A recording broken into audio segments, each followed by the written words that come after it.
SEAL level. Even SEAL students need to be invited into the water for class. Start your SEAL class with underwater streamline flutter kicks. That is, arms squeezed behind the ears, one hand on top of the other. We do not want the arms below the face. If they can't do a streamline with the arms squeezed behind the ears, then they need to just extend their arms straight by their ears. Make sure your students are clear on this before they start. So we're starting with underwater streamline flutter kicks. The instructor is going underwater, checking out the air regulation, checking out the arm, head, and body position, and looking for those long flutter kicks. This is one of the weaker SEALs, and she is just doing the arms extended. She's not doing the streamline. Now we're moving to streamline on top of the water. Peanut butter and jelly hands, arms squeezed behind the ears. She's running the students in pairs. It's a great way to move your class. If they need air, they need to roll to their side to breathe and then go back to that streamline or extended arm position. Now we're moving into rotational kicks. You want your students to maintain that tall body, fast little kick, only roll to the side to breathe. The instructor is talking about keeping your hands by your legs. Bubbles and then roll to the side to breathe.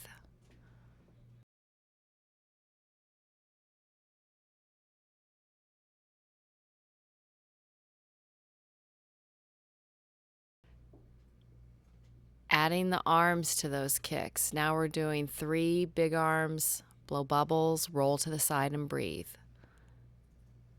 Make sure your students are clear that their kick is actually still the most important thing. You're still looking for air, body, legs.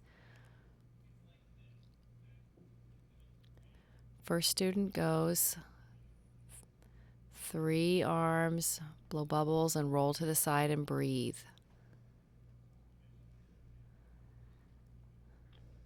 The first thing you're going to look for in your students is that air, body, and legs. You can see how this little SEAL loses her tall body. She's working hard. Encourage the good things that you see, but expect that tall body to be maintained. Once your students are competently swimming the freestyle with the side breathing, you're going to practice somersaults. They swim, do a somersault, and keep swimming to the other side. This is a precursor to flip turns. You want no breath before the somersault. They can take a breath afterwards, but you want them to swim right into it. So just 2 or 3 strokes into that somersault. You want to teach them to tuck. Some people say kiss your belly button, nose to your belly button. You got to remind your students they've got to blow bubbles hard out their nose while they do the somersaults. And the teacher must be going underwater to check what's happening. Maintain advanced backstroke in the SEAL level. Expect your students to have pretty backstroke. Breathing through their mouth, tall body, proper kick, straight arms with the pinky entering the water first.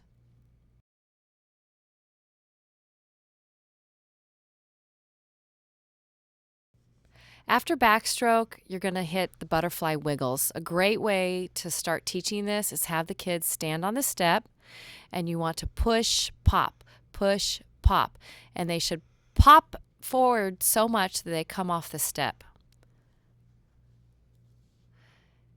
If a dolphin wiggle is done properly, there'll be a little wave over the student's bottom. You can call it a volcano butt. You do not want a lot of head movement. It's that pelvis. It's the bottom snapping. You can run one individual student, and then 2 students at the same time. Here's another way to work with an early learner of the wiggles is to actually physically manipulate them in that wiggle. You've got the forearm on their back, and then the elbow is snapping that bottom down. Things to know: seal level. Remember, if your student is unable to do a peanut butter and jelly hand streamline, just have them extend their arms. The arms should be right by the ears, reaching forward. You want them to look down. Anytime your students are swimming, backstroke, please do your best to make sure they don't bump their heads on the wall. There was a little grab on the foot there to let her know she was near the wall. These boys are swimming in pairs, but the instructor is still making sure that they're not going to hit their head on the wall. Same thing with the girls. We've got pairs going. The instructor is making sure they will not bump their heads. One-arm freestyle is a great way to teach side breathing. The student will use the same arm 3 times in a row, blow bubbles, and breathe.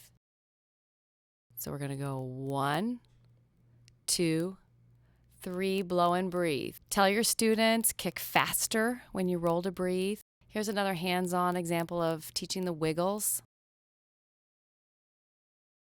The push is the pushing the chest toward the bottom of the pool. So you push, pop is popping that bottom forward or snapping that bottom forward. Push, pop, push, snap. Remind your students that the snap is what is pushing them forward.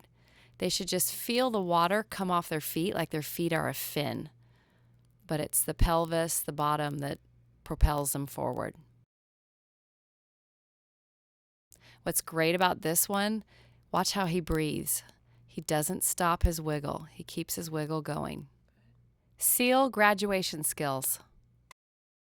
Streamline underwater flutter kicks. You want those peanut butter and jelly hands, arms behind the ears, kicks along the bottom with bubbles. The instructor must be going underwater, checking out that air regulation. Freestyle with bilateral side breathing. You must see 3 arms, bubbles, breathe to one side, 3 arms, bubbles, breathe to the other side. The kick must be consistent, the body must be tall. You've got to see somersaults where they swim right into that somersault as a precursor to flip turns. And the wiggles. You're looking for that snap of the bottom, a little wave over the bottom. A tip that I would have for a new instructor is that it is more important to love the children than it is to love the water. You are teaching children a skill set that will save their lives, and being passionate about teaching children pushes you through the grind of the long hours that you're going to spend in the water. When I was a new instructor, the most important thing that I found was to enjoy what you're doing and to show enthusiasm, and it'll help close in some of the gaps of the learning curve when you're trying to learn all the exact skills and trying to learn the best way to teach the children those skills. But if you have enthusiasm and you look like you're having fun, the kids will have enthusiasm for it and they'll have fun, and then they'll want to learn, and you'll just naturally progress as the weeks go by into those skills, into your learning and their learning.